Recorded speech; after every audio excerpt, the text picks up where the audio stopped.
new? How old? Oh, it's 3.5 weeks. How about their condition? This one's actually in pretty good shape. The other one's pretty thin. The other chick that's up there.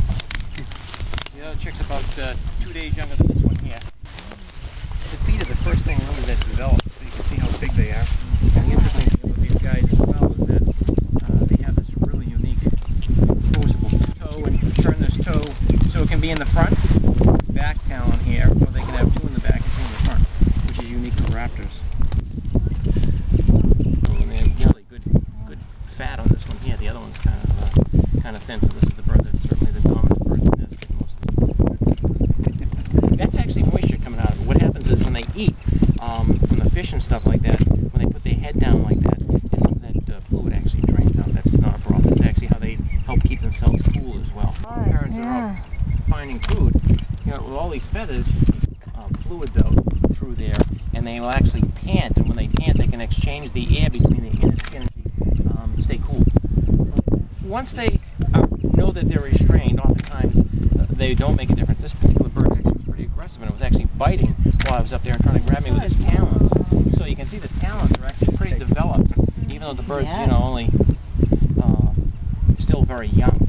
And they could certainly do some significant damage with those talons.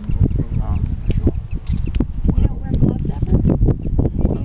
When you wear gloves, if you're handling these birds, you can't tell how much pressure you're putting on the birds. And seeing birds have hollow bones, you could do more damage to the bird. Right. And you see people with handling these raptors with these big, heavy gloves, you know, big welding gloves, that you can't tell what you're doing with that bird. You hold it with your hands, you can tell if the bird's struggling, you can hold it a little tighter, and if the bird relaxes, you can actually release it a little bit.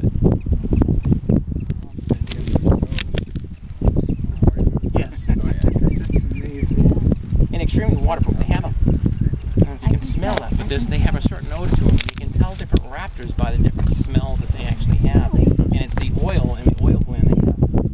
Birds that are very similar to this, you know, ospreys that are in the water all the time, and birds like snowy owls, being in the Arctic tundra, you know, with a lot of rain and a lot of bad weather and no place to hide. They have that same kind of component.